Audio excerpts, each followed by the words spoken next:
Then the force spilled everything. The tribe is in the mountains to the northwest, next to a massive cave. There are 82 of us in total, excluding the old and weak.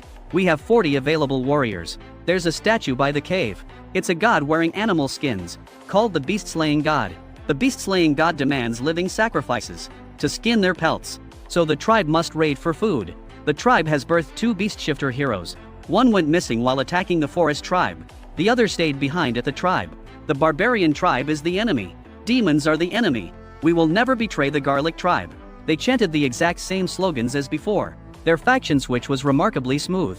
The 4 barbarians took off their animal skins, put on leather vests, grabbed bows and arrows, and quickly assimilated. What surprised me was that this demon, the Beast Slayer, had no idea how to run a tribe. He just controlled the barbarians to hunt and pillage everywhere, just to gain faith. How the barbarians lived was completely irrelevant to him. With bows and arrows, the barbarian threat was greatly reduced.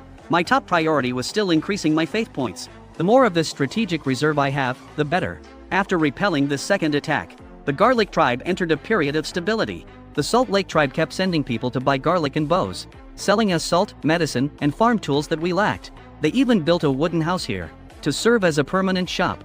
As communication and trade increased, hunters armed with bows constantly expanded their range. The garlic tribe attracted more outside immigrants. The population in the top right reached 247.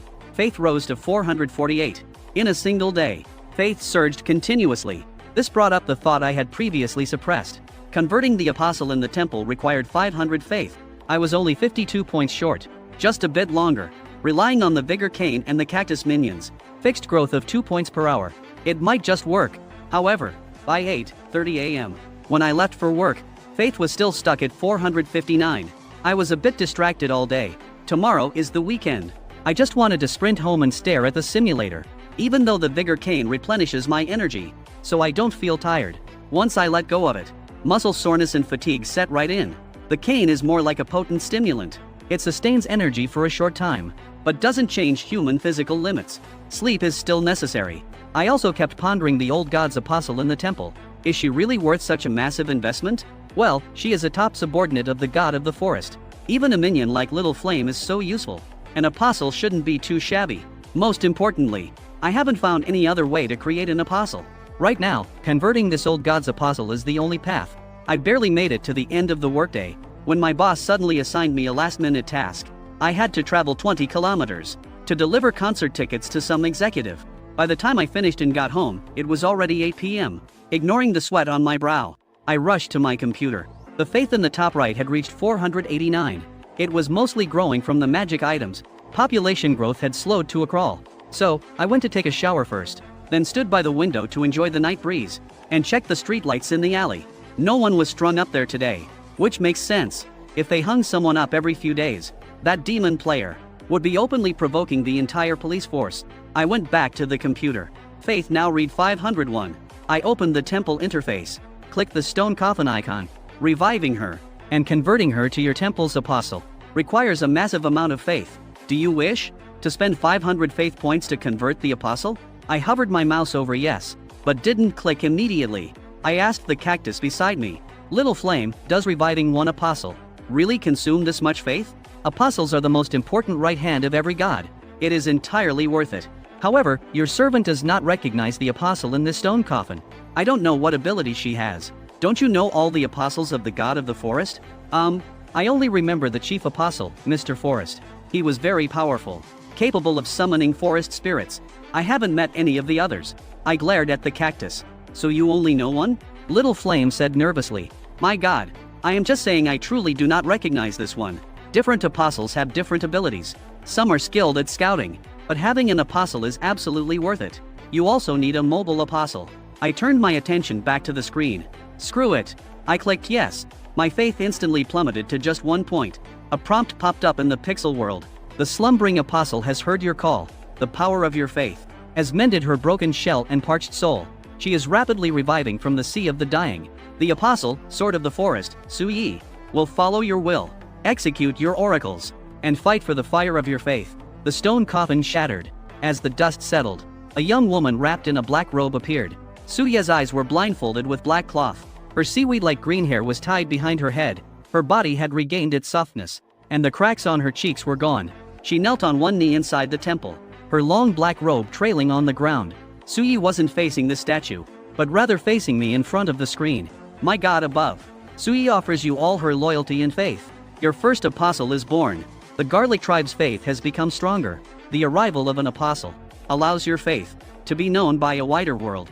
Boon complete. Bows and arrows have fully merged with the world. My focus at this moment was entirely on Suyi's personal stats panel. Apostle, level 15, Sword of the Forest, Suyi. Attack 20, Defense 20, Knowledge 30, Mana 30. Abilities, 3. Wisdom, level 15, Prayer of the Dying, level 5. Sword of the Forest, level 1. Wisdom is a prerequisite for improving other abilities, like an ability accelerator. Prayer of the Dying means Suyi is a summoning necromancer. Sword of the Forest is her ultimate move. Summoning the Holy Sword in battle boosts all combat stats, and post-battle, it can create forest elemental creatures. By sustaining war with war, she could build an elite army. These stats are completely out of scale with everyone else in the Garlic tribe. She's like a high-level world map player, dropping into the newbie village. I also noticed a chat box above Suya's head. There was no text in it, just a long blank input line. I tried typing. Suyi, can you see this? Still kneeling on one knee. Another chat box popped up above her head. My God, Suyi, here's your will. Why are you blindfolded? My eyes have lost their vitality, and sometimes they fall out of their sockets, so I keep them bound, to avoid frightening others. Wow, so this is what an apostle is. This is what truly sets her apart from other pixel people. She can break the fourth wall, and talk directly to a god player like me. I typed away rapidly on my keyboard. How did the god of the forest you served actually fall? When the fire of faith dies out, memories of the gods are also erased. What's the fastest way for you to level up? Using faith is the fastest method, but it requires a massive amount. Usually, apostles gather faith in the world by executing the god's commands, leveling up through exploration, combat, rituals, and comprehension. I checked. Leveling Suyi up to level 16 would cost 1,500 faith points. In comparison, getting a level 15 Suyi for 500 points was an absolute steal. Typing and chatting with an apostle felt a bit surreal, like the first time you chatted with a stranger online as a kid. Surprising, yet filled with anticipation. Suyi, how old are you? My God, I cannot recall my exact age. What do you think of the Garlic tribe? A relatively primitive tribe. Small population, uncivilized, and very backward. Can you come to my world? Others cannot, but apostles can. If you place me in the temple as a sacrifice, I will arrive in your divine realm. If you return me as a boon, I will return to the temple. However, I beg you not to do this. Every boon and sacrifice is extremely important. In the war of faith between gods, every opportunity to increase faith is precious. The brighter your fire of faith burns, the greater your chance of controlling the world. What are you doing? Wait a minute. I grabbed the panicked Suyi with my mouse and dragged her right into the sacrifice slot. Do you wish to accept the Sword of the Forest, Suyi? I clicked yes. My vision blurred for a second. On my computer desk, a slender girl wrapped in a black robe was kneeling. Her eyes were blindfolded. Her pale little face was tight with nervousness, and her body was trembling slightly. My God, what do you want me to do? Suyi's voice was very quiet. She had a slightly strange accent, but she was speaking perfect Chinese. I don't know if that's a special ability of an apostle. I found it amusing. The cold and aloof Suyi from the temple suddenly changed her tune in the real world. She looked like a girl kidnapped to a foreign land, helpless and pitiful. Listen to me, Suyi. I brought you here for important business. In this world, the divine realm as you call it, there's a demon on the loose. He has already performed 3 demonic rituals nearby. I brought you over to track him down and to protect me. Hearing this was the case, Suyi immediately looked relieved and calmed down. She knelt properly on the computer desk, her head slightly bowed. I follow your commands. Suyi will definitely find the demon and protect my god's safety. Oh, right. Your abilities still work here? Yes. Abilities born from the fire of faith transcend realms. That's good. You can get down now. Suyi hopped lightly off the desk. She was about 1.6 meters tall. Her fair skin was as smooth as porcelain, with a slightly upturned nose and rosy lips. She looked like a 17 or 18-year-old girl, except she was wearing a body-covering black robe and a black blindfold. This look was way too conspicuous. You need to change your clothes first. Otherwise, before you find the demon, he'll spot you first. Suyi picked out a white shirt from my clothes, a pair of jeans, and some slippers. I waited for her to change before coming back in. I also dug out a pair of sunglasses from the closet. And a baseball cap.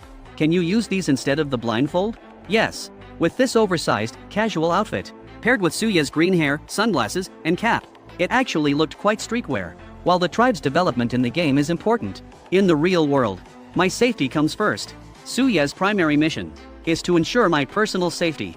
Having gained a rough understanding of the simulator, I know very well how cruel the wars between gods can be. The old gods are the fallen gods. Once the demon player finds me, they will definitely imprison and control me, turning me into a tool to farm faith.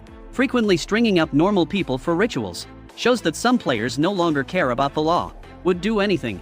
Little Flame the cactus is fine for cleaning, but has absolutely no combat power. With Suyi guarding my side, I'll be much safer. The next day was Sunday. Are you really going out with me? My god, there are demons spying around you. I must stay close to ensure your safety. Going out for food is necessary, but we must minimize contact with suspicious people, lest demons use food to poison you or conduct a ritual. She had a point, but bringing Suyi out would bring other troubles. Okay, I'm going to give you a simple backstory. Your name is still Suyi. You're from a small country. Our elders know each other, so we've met since we were kids. You grew up speaking Chinese. You're 18 this year, visiting this city for a vacation to relax. Outside, you have to call me Lin Yao. If you're asked questions you can't answer, just stay silent. Yes. Preparation complete. I took Suyi out, first to buy her some shoes. Suya's feet were small. She couldn't wear my shoes. At the mall, I had her try on some canvas shoes, and wanted to buy her some affordable clothes. Suyi kept saying it wasn't necessary. My god, I can make my own clothes from cloth. That's how I did it in the past. Shoes only require leather and cloth to make. Or I can just wrap myself in a single piece of cloth. It can act as a blanket at night. It's very convenient. Hearing these words alongside her earnest, straightforward face made me feel a bit sorry for her. Always out on missions. Being an apostle isn't easy. Walking to the fresh produce section, I bought a lot of meat and potatoes, food that can be stored. I also grabbed rice and noodles, estimating it would last half a month. Lin Yao. Someone suddenly called out to me. It was Sister Feng. She and a male companion were pushing a cart filled with hot pot ingredients. I could only brace myself and say hi. You're here grocery shopping too? This is my boyfriend. Well, my fiance, actually. Han Ji Gang. This is Lin Yao. I told you about him. The handsome young guy from my company. He's a good guy. Han Ji Gang was tall, had dark skin, a square face, and a broad nose. Very masculine. He smiled and greeted me. Hello. Care to introduce your friend there?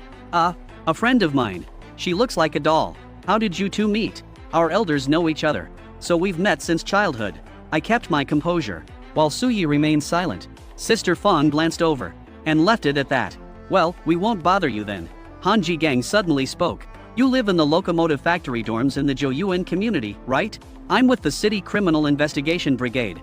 The night of the incident in the alley, I was at the scene. Though I was inspecting the scene, it was my colleagues who took your statement. So he's a cop.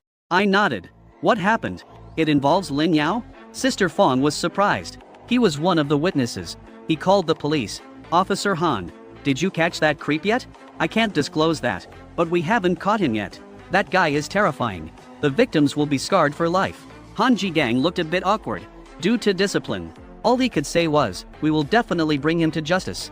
After parting ways with Sister Feng, Suyi and I, carrying bags of all sizes, took a taxi back to my apartment. I left the sorting and unpacking to Little Flame, eagerly sitting down at my computer to operate the simulator. Suyi sat beside me, watching me click the mouse. She couldn't help but sigh softly. So this is what the lower dimension looks like. From the higher dimension, it's easy to understand.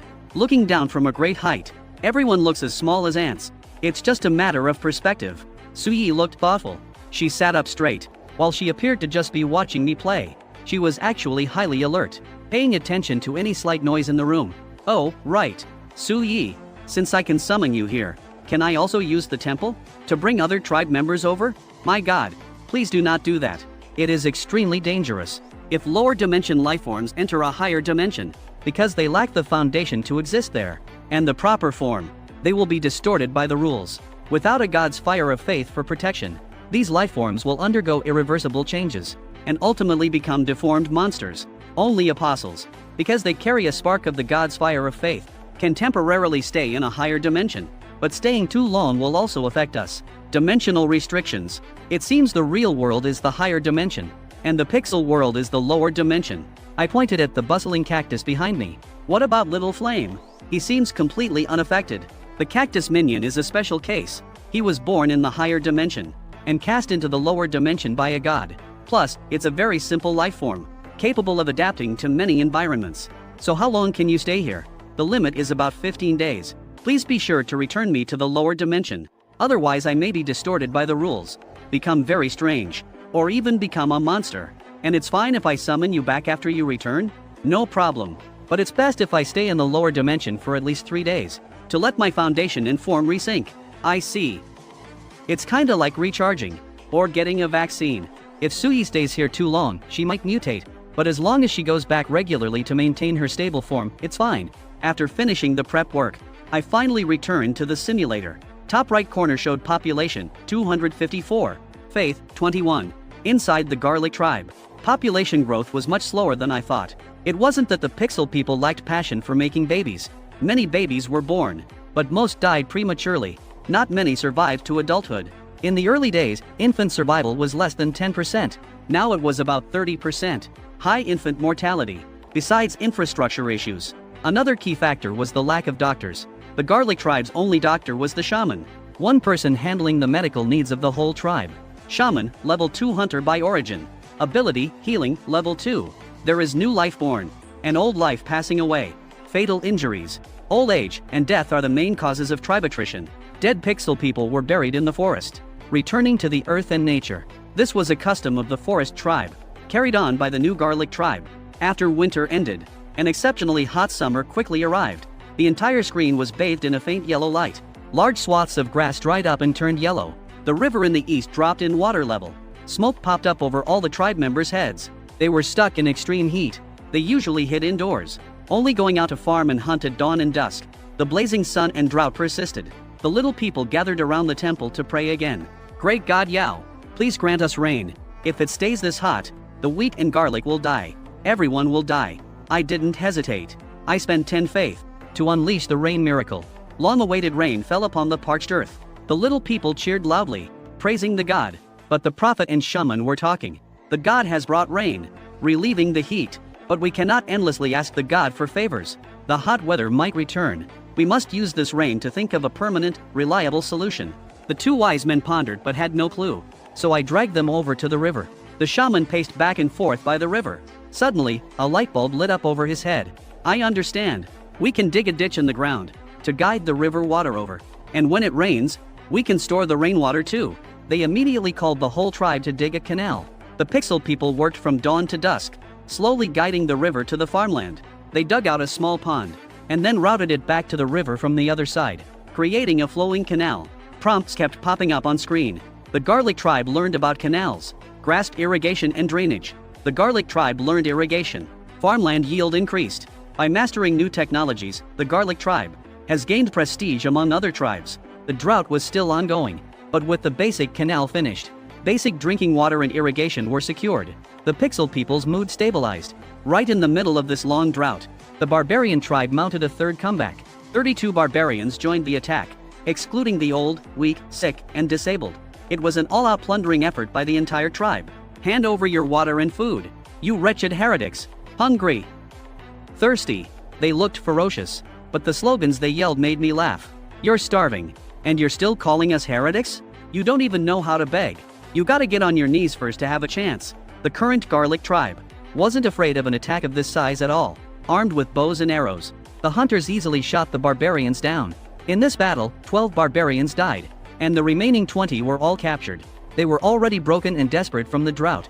With just a bit of persuasion from the shaman, the barbarians immediately surrendered. Willing to join the garlic tribe. Shouting, "We'll never betray." I have reason to suspect they had planned to defect to the garlic tribe all along, but being simple-minded, they didn't know how to get accepted. Or maybe the barbarians have an ego as warriors, and surrendering after a fight seems more convincing. The barbarians talked about their tribe's situation. Too hot. Many people died in the tribe. No food and no water. And the demon lord still demands sacrifices. The hero was eaten by the demon as a sacrifice. We went out to raid everywhere. If we couldn't win, we just came here. This confirmed my suspicion. The beast slayer demon wasn't an elite player, The barbarian tribe was just a tool to him. He just forced them to find prey for sacrifices, not even sparing the barbarian hero. The barbarian tribe existed in name only now. I was planning to wait out the drought and go wipe out the remnants, but they collapsed on their own first. Under the indiscriminate force of nature, human groups compete on who can adapt better.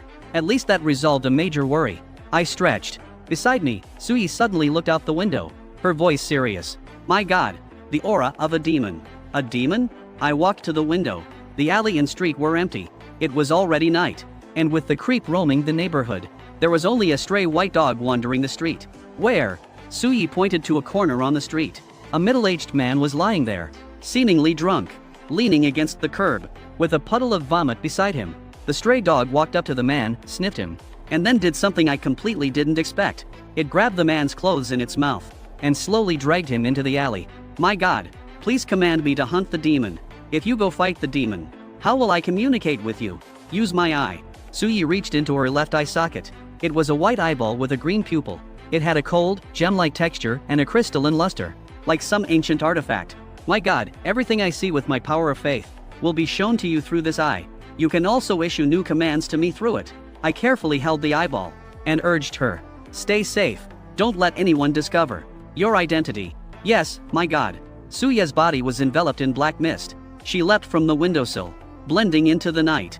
I looked at the cold, smooth eyeball in my hand as I gazed into the green pupil. A completely different perspective from my room appeared before my eyes. The streetlights on both sides flew backward. Suyi was chasing the target at high speed. She turned into an alley and stopped to observe. Under the dim light, that stray dog. Its body rapidly swelled up. It stood up on its hind legs. Its fur split open down the middle. A head of messy, greasy hair appeared. A thickly bearded mouth puffed out white breath. Its eyes were bloodshot. It looked like a mutated humanoid beast. It suddenly hit me. Isn't this just an HD version of a barbarian hero? The pelt-wearing beastman ripped the drunkard's clothes open, exposing his skin to the air. Then it vomited a pool of blood onto him, and used its claw-like fingers, dipped in blood, to draw bizarre symbols. Sui blurred into a black shadow and closed in fast. She grabbed a rusty steel pipe from out of nowhere. With a loud clang, she smashed the pipe right into the side of the beastman's head. He was sent flying into an abandoned Alto's windshield, shattering it into pieces. But even after such a heavy blow, the beastman's head was only slightly caved in. He still struggled to sit up. Suya's steel pipe swung down again, and smashed him hard. 3 swift strikes. The beastman's arm dropped. His body stopped moving. I was dumbfounded. I thought she was a summoning necromancer. Why is she a physical juggernaut? My God, this is a demon worshipper. Probably a hero class. Suya's voice came from the eyeball. I realized something. The real demon is still hiding? Yes. He must be spying from somewhere. But due to dimensional limits, I cannot identify the god. I can only sense the spark of faith on the demon's apostle. It's hard to pinpoint the demon's location. Is that demon worshipper still alive? Alive. However, since he broke through from the lower dimension, he has mutated into a monster. He's just a walking corpse controlled by the demon god. The standard procedure is execution. Once they become monsters, even returning to the lower dimension won't cure them. Killing them is a final act of mercy. Then do it. Suyi looked back at the beastman. My God, he is already dead. Only a pitch-black silhouette remained on the dented car, like humanoid ashes left after burning. I'm truly sorry, my God. I haven't fought in so long. Even though I tried to hold back, he was simply too weak. Even that level of force was fatal to him. Please punish me. Forget it, the result is the same anyway. Suddenly, I felt my vision shake violently. Then it froze, like the screen had been paused. Suyi? No response. Her body was stuck in some sort of stasis. The camera angle was also locked, facing the streetlight. Most likely, that demon player made a move. I observed calmly, thinking of a countermeasure. A person wearing a mask walked into view. A hood covered half their face. Finally caught you. You made me look for a long time. Good at hiding, huh? Then I'll just gladly accept your fire of faith. The previously frozen Suyi suddenly sprang up. She grabbed the person's wrist. The person trembled all over. Impossible. The bestowal ritual has started. How can you still be conscious? Who are you? Suyi asked me through the eyeball. My God, should I execute the demon? Is that also standard procedure? No rush. Let me think. Pull back their hood. Suyi yanked off the hood, revealing light blonde hair and a young woman's face. Angel the hairdresser stared blankly at Suyi. Her eyes were somewhat lost. Interrogate her now. Facing Suyi's interrogation, Angel answered very straightforwardly. I wasn't sure if she knew. She had no room to negotiate. Or if she just didn't care. I quickly understood the whole story. Angel intentionally posed as a victim to hide her identity. She summoned the barbarian tribe's hero to the real world to perform the beast transformation ritual, which involved stripping people of their clothes, applying a blood curse to their heads, and hanging them up. The two targets of the beast transformation ritual, the college girl and the delivery guy, weren't ordinary people. They were simulator players. The key to the ritual was a small beast transformation relief embedded in the barbarian hero's forehead. As long as the target was stared at by the relief for a long time, they would gradually lose their sanity, cognition, and memory. Angel suddenly looked angry. Why can a high-level player like you still stay in the safe zone? Those people in the committee are just bullies. They only pick on us normal players and pretend not to see you guys. Where is the justice? Suyi stayed silent as I requested. When pretending to be a pro, the more you say, the more mistakes you make. Staying quiet prevents exposing flaws. Angel wasn't surprised by Suya's silence. She pulled 3 items out of her pocket. Winner takes all, I know the rules. Just bad luck this time. Ran into a wall. I admit defeat. This is all I have. I've been to the crawler zone too. Got my wonder destroyed by some bastard. And was demoted back to the safe zone. I just wanted to make some quick faith with the beast ritual. And get back up there ASAP. Now I only have 1 barbarian tribe left. And it collapsed because of the drought. Do whatever you want with me. I'm already on the committee's radar anyway. Turn yourself in. This ends here. Angel pulled out her phone and dialed 110. Hello, police? I'm that creep who was hanging people up. Yeah, that's me. I'm turning myself in. I'm guilty. My name is Angel. I live at Joyuan Community, Nanpu Apartments, Building 3, Room 701. Half an hour later. Inside an isolated white room. I told you, she is a high-level player who shouldn't be in the safe zone. My flares will had absolutely no effect on her. She used a steel pipe and killed my tier 7 barbarian hero in 3 hits. She was covered in black mist and looked quite young. She's either a high-level player from the crawler zone or a high-level apostle. Definitely way above the safe zone standard. Across from Angel was a wall made of gray bricks. Its surface undulated slowly like flowing water. A voice came from within the wall. Yuan Anchi, the committee now announces your punishment for harming ordinary players in the safe zone, illegally robbing faith, and disrupting social order. You are sentenced to 10 years of imprisonment until you enter the crawler zone. Punishment is effective immediately. The room instantly plunged into darkness. Only the monitor on the desk emitted a faint glow, illuminating Angel's resentful face. She sighed, sat at the computer, and clicked the only icon on the desktop, God Simulator. As soon as the interface opened, Angel furiously slammed her fist on the desk. If it was a high-level player, fine. But a newbie dares to act tough with me? Destroying my tribe and my portal. God Yao? You little brat. My god. These are the sacrifices offered by the demon. Suyi opened her hands, presenting 3 items. I first picked up a pitch-black statue, about the size of a seal. It looked like a lump of soft black mud. It felt like a cross between rubber and clay. Many eyes were hidden within the black mud, glowing and gloomy, dark red. It looked rather evil. Statue of the Flayer, level 3. Increases faith by 3 points per hour. Attack +2. Can initiate the beast transformation ritual. By staring, it drains the sanity, cognition, and memory of live sacrifices, turning them into powerful flayed beasts. In exchange for faith. No wonder Angel said she was making a quick buck for faith. She was selling players to this mysterious Flayer. In exchange for faith. The statue of the Flayer is a special conceptual attack. Those 2 players who were attacked never would have guessed that the real threat wasn't the Beastman or the blood curse, but this inconspicuous statue. And this treasure actually has a level indicator, meaning it can continuously level up. It has growth potential. I put down the statue and picked up another item. It was a whistle made of some unknown bone. The surface was yellowed, looking quite old. Evil bone whistle. Increases faith by 2 points per hour. A treasure crafted by the whistler.